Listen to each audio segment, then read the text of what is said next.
इंदौर से मेघालय गए राजा रघुवंशी और सोनम रघुवंशी के लापता होने की गुत्थी उलझती जा रही है। स्कूटी के बाद अब राजा और सोनम का बैग भी जंगल से बरामद किया गया है, लेकिन अभी तक दोनों का कोई सुराग नहीं लगा है। दोनों 24 मई से लापता है। 11 मई को धूमधाम से इंदौर के राजा रघुवंशी और सोनम की शादी हुई थी। परिवार में खुशी का माहौल था। 20 मई को खुशी खुशी राजा और सोनम हनीमून पर रवाना हुए, लेकिन ये ट्रिप उनकी और उनके परिवार की जिंदगी बदल देगी, ये किसी ने सोचा नहीं था। इंदौर का ये कपल 24 मई से लापता है। ढूंढने के लिए बड़े स्तर पर सर्च अभियान चलाया जा रहा है, लेकिन इस सर्च अभियान में सबसे बड़ी परेशानी बन रही है बारिश। सर्च अभियान पर नजर बनाए रखने के लिए इंदौर के सांसद शंकर लालवानी खुद शिलांग पहुंचे।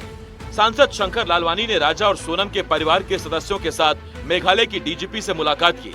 बताया जा रहा है जहां से कपल की रेंट पर ली गई स्कूटी बरामद की गई थी, उससे कुछ दूरी पर दोनों के बैग मिले हैं। सर्च अभियान के लिए 50 लोगों की 5 टीम बनाई गई है। सर्च के लिए बनाई गई हर टीम में 10-10 सदस्य हैं। सर्च टीम में गांव के लोग, विलेज डिफेंस टीम के सदस्य भी हैं। बारिश की वजह से सर्च अभियान में मुश्किलें आ रही हैं। परिवार ने कपल की जानकारी देने वाले को 5 लाख रुपए का इनाम देने की घोषणा की है। जैसे जैसे समय बीत रहा है और जांच आगे बढ़ रही है, इस मामले की जांच हादसे से हटकर क्राइम एंगल की तरफ बढ़ रही है। एक तरफ इंदौर सांसद शंकर लालवानी खुद शिलांग पहुंच चुके हैं, तो दूसरी तरफ सीएम मोहन यादव ने मेघालय के सीएम से बात कर जांच में तेजी लाने की अपील की है। वहीं कैलाश विजयवर्गीय ने भी इस मामले को लेकर केंद्रीय गृह मंत्री से बात की है। इस मामले में सबसे ज्यादा चिंता की बात यह है कि जिस इलाके में दंपति के बैग मिले हैं, वहाँ लूटपाट होना आम है। यहाँ स्थानीय लोग भी अकेले घूमने नहीं आते।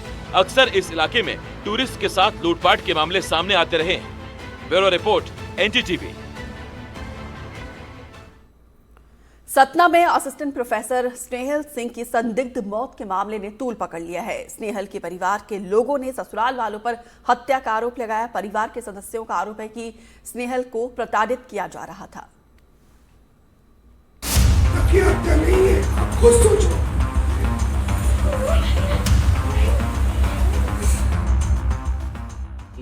नहीं, उन्होंने मारा है। किसने मारा होगा? वो पापा ने। 8 साल का ये मासूम, जिसकी मां अब इस दुनिया में नहीं है, अपने पिता को मां की हत्या का आरोपी बता रहा है। नहीं, उन्होंने मारा है। किसने मारा होगा? वो पापा ने। इस मासूम की मां असिस्टेंट प्रोफेसर स्नेहल सिंह का शव घर में फंदे पर लटका मिला। उस वक्त बेटा अपने नाना नानी के घर था, लेकिन बेटा कहता है कि मां आत्महत्या नहीं कर सकती। पिता उन्हें प्रताड़ित करते थे और पिताजी ने ही मां को मारा है। कभी आपको लगा कि मम्मी सुसाइड कर लेंगी? नहीं, उन्होंने मारा है। किसने मारा होगा? वो पापा ने। एक बार उन्होंने बोर्ड फेंक कर मारा था उनको पहले ही। अच्छा, तो आप जब मम्मी के साथ में रहते थे तो किस तरह का व्यवहार करते थे पापा? मतलब अच्छा नहीं था, ऐसे दिन भर गुस्सा ही, मुंह बैठ कर रहते थे, बंद कर गुस्सा ही रहते थे। अच्छा, आपको भी मारते थे कि प्यार करते थे? नहीं, मेरे को नहीं मारते थे, माँ को। एक बार उन्होंने मारा था वैसे तो, और वो टॉर्चर करते थे मेंटली। प्रोफेसर स्नेहल अब इस दुनिया में नहीं है। उनकी मौत की गुत्थी उलझ गई है। स्नेहल के परिवार के लोगों का आरोप है कि उनकी बेटी की हत्या की गई है। हत्या का आरोप स्नेहल के पति वरुण और उसके परिवार के सदस्यों पर लगाया गया है। परिवार के लोगों ने स्नेहल के ससुराल वालों पर प्रताड़ना का भी आरोप लगाया है। स्नेहल की बहन का आरोप है कि उसके जीजा बहन पर शक करते थे, पूरी सैलरी रख लेते थे। उनकी बहन 12 साल से प्रताड़ना झेल रही थी। वहाँ हम पहुँचते हैं 10 बरदड़ी शुक्ला उनके घर में। जैसे ही घुसते हैं उनके गेट को, मतलब कि वो लोग सब बाहर खड़े हुए थे, उनके सास ससुर और पति दीदी के।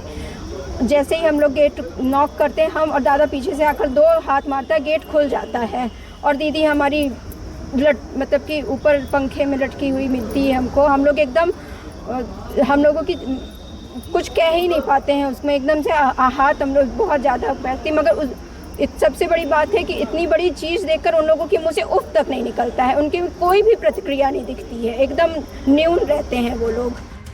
करीब 12 साल पहले जिस रिश्ते को पक्का करके असिस्टेंट प्रोफेसर स्नेहल सिंह के माता पिता खुश थे, आज उन्हें ये रिश्ता करने पर पछतावा हो रहा है। स्नेहल के पिता का एक ही सवाल है कि उनकी बेटी कठिन से कठिन परीक्षाएं पास कर असिस्टेंट प्रोफेसर बनी।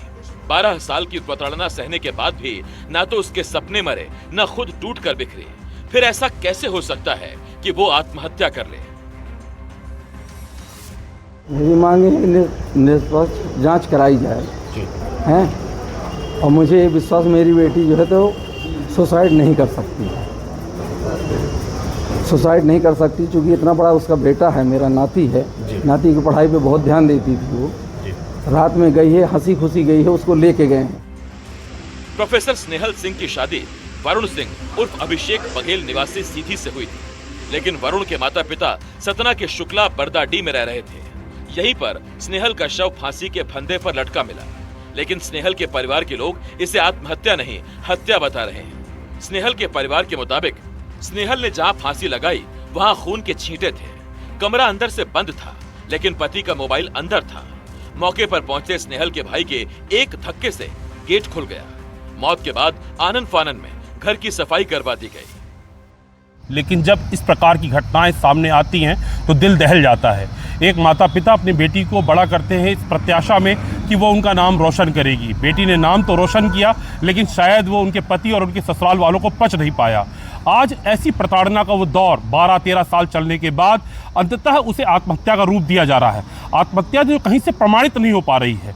लगातार जो घटना और उसका बच्चा, आज आप देख सकते हैं कि वो जो बच्चा, छोटा सा नाबालिग बच्चा है, वो बच्चा अपने पिता के प्रति खुलकर बोल रहा है कि इस मेरी माँ की हत्या मेरे पिता ने की। तो इससे बड़ा दुर्भाग्य क्या कहा जाएगा कि लोकतंत्र में एक अच्छी लड़की, प्रतिभाशाली लड़की, ऊर्जावान लड़की, महत्वाकांक्षी लड़की जो आगे बढ़ना चाहती थी अपनी मेहनत, अपनी काबिलियत के दौर पर, उसे इस प्रकार की प्रताड़ना के साथ अंत का सामना करना पड़ा। सतना से ज्ञान शुक्ला, NDTV के लिए।